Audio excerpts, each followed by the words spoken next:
Keeping your home safe from fires is simpler than ever. As a matter of fact, with the right equipment, it basically takes care of itself. Captain Barrett Baker is here from the Tucson Fire Department to tell us more. Good morning. Good morning. Thank you for joining us. Well, this could be just as exciting as Onyx, so...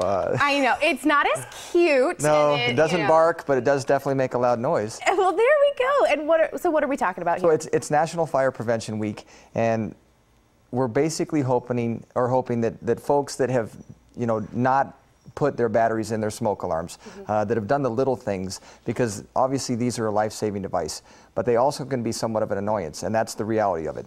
So these chirp all the time. What happens is that people take the batteries out, and now I thought, okay, an hour later, I forgot to put the battery in, and then it becomes a week, and then it becomes a month, and now all of a sudden it's just part of your furniture. So we never notice that until you have a fire. And obviously that's the first question that we ask. And when you talk to a person that's had a fire in their house and you ask them if their smoke alarm is working and they say no, there's a tremendous amount of guilt that goes along with that. Absolutely. So it's really quite simple, and yet it is a life-saving measure.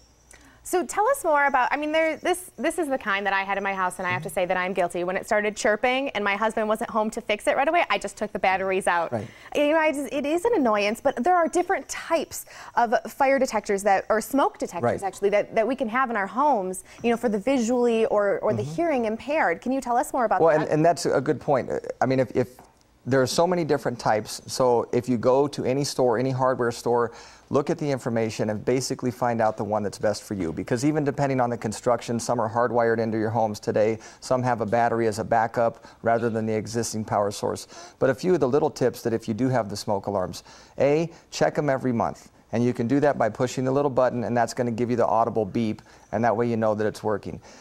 Your batteries, that should be replaced every year. So on your birthday, have a little birthday party for your smoke alarm as well.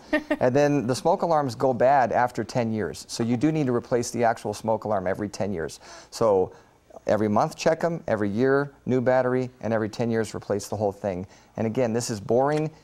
I understand that, but it's a life-saving thing. And if you get wakened up at 2 o'clock in the morning and it's dark, and you don't understand what's going on because you did not get the notification from your smoke alarm, the chances of getting out of your house successfully, it's a chance that we don't want to take. Right. This isn't as sexy as redoing our bathroom, but exactly. It is life-saving, and it's all part of, it's like a fire escape plan. Right. And so that's part two. This is going to give you the early notification, but it's so important that you've gone over an escape plan with your family because, again, if it's 1:30 in the morning and this goes off, well, now I know that there's a fire. And if that did not go off, though, and now you wake up and you can't see, you can't breathe, and if you haven't practiced that escape plan, then bad things can happen. And I've said before, you don't show up on test day without studying and get an A on the test. A football player does not show up on Saturday for the game without practicing the week before. So if you have that fire in your house and you've never practiced getting out, do you really think you're going to do great? No. So practice, practice, practice, and then obviously the third part of it is once you're out, stay out. Even if Onyx, the great dog, is inside, you cannot go back in for your pets because we have the respirators, the masks, the training that will help us go in and get them out safely. So that's our plan. If we make sure that we're doing preventative smoke alarms maintenance. Yep. So our smoke alarms go off, we wake up, we grab our kids, we get out of the house, we stay out. Right. And then we call the fire department. And then call 911. And by that point in time, with cell phones and passers-by, there's probably a good chance that someone has called 911. So those are really the three pieces. And again, National Fire Prevention Week, fires do happen, but we want to make sure that they are not deadly fires. Absolutely. And really quick, before we have to end, what kind of fire or smoke detector am I holding? You're just holding the first alert. That is not a combination smoke, because they have smoke alarms / carbon monoxide, but that's just a straight smoke and fire alarm. It's got a 10-year lifespan, so that's one that you're going to put up.